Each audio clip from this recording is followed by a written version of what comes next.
അപ്പോൾ അതുകൊണ്ട് ഞാനൊരു സ്പെഷ്യൽ ചായയാണ് ആക്കി കുടിക്കുന്നത്. ഗ്രാമ്പു, കറുവാപ്പട്ട, അതുകൊണ്ട് മധുരം ഉണ്ടോയെന്ന് ചോദിച്ചാൽ ഉണ്ട്, ഇല്ലേന്ന് ചോദിച്ചാൽ ഇല്ല എന്നൊക്കെ ഞാൻ വിളിക്കുന്ന പേരാണ് സാറ്റിസ്ഫാക്ഷൻ ചായ. ഹായ്, എല്ലാവർക്കും നമ്മുടെ ചാനലിലേക്ക് സ്വാഗതം. സബ്സ്ക്രൈബ് ചെയ്യാൻ ഞാൻ പറയാത്തതുകൊണ്ടാണോ എന്നറിയില്ല, ആരും നമ്മുടെ ചാനൽ സബ്സ്ക്രൈബ് ചെയ്യുന്നില്ല. നിങ്ങളുടെ സബ്സ്ക്രിപ്ഷൻ എനിക്ക് നല്ലൊരു ഊർജ്ജമാണ്. അതുകൊണ്ട് ദയവായി എൻ്റെ ചാനൽ സബ്സ്ക്രൈബ് ചെയ്തതിന് ശേഷം ബാക്കി കാണണേ. ഇപ്പോൾ ഏകദേശം സമയം ഒരു 11 മണിയായി. നല്ല ക്ഷീണമുണ്ട്. അപ്പോൾ ഒരു ചായ കുടിച്ചാലോ എന്നാണ് ഞാൻ ആലോചിക്കുന്നത്. കീമോ ഒക്കെ തുടങ്ങിയതിന് ശേഷം സാധാരണ ചായ കുടിക്കുമ്പോൾ എനിക്കൊരു വോമിറ്റിംഗ് ടെൻഡൻസി ഫീൽ ചെയ്യുന്നുണ്ട്. അപ്പോൾ അതുകൊണ്ട് ഞാനൊരു സ്പെഷ്യൽ ചായയാണ് ആക്കി കുടിക്കുന്നത്.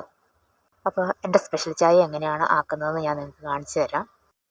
3/4 ഗ്ലാസ് പാലും 3/4 ഗ്ലാസ് വെള്ളവുമാണ് ഞാൻ ഒരു ഗ്ലാസ് ചായ ഉണ്ടാക്കാൻ വേണ്ടി എടുക്കുന്നത്. ആദ്യം വെള്ളം വെച്ച് നന്നായി തിളപ്പിച്ചെടുക്കുക.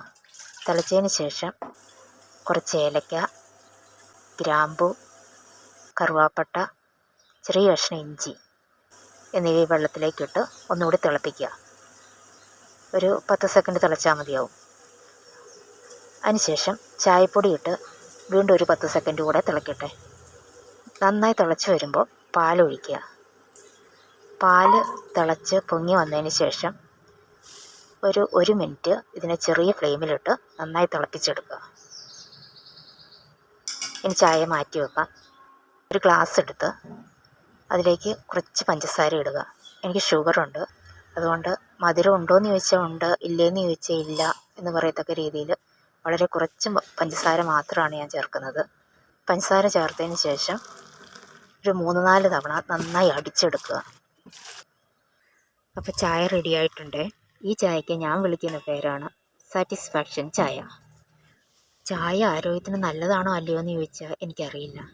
പക്ഷേ പണിയെല്ലാം കഴിഞ്ഞ് നല്ല ക്ഷീണത്തിലിരിക്കുമ്പോൾ ഇതുപോലൊരു ചായ കുടിച്ചാലുണ്ടാകുന്ന ഫീലിംഗ് പറഞ്ഞറിയിക്കാൻ പറ്റില്ല. അപ്പോൾ സബ്സ്ക്രൈബ് ചെയ്യാൻ നിങ്ങൾ മറക്കല്ലേ. വീണ്ടും ഒരു വീഡിയോയുമായി നമുക്ക് കാണാം. അതുവരെ ബൈ.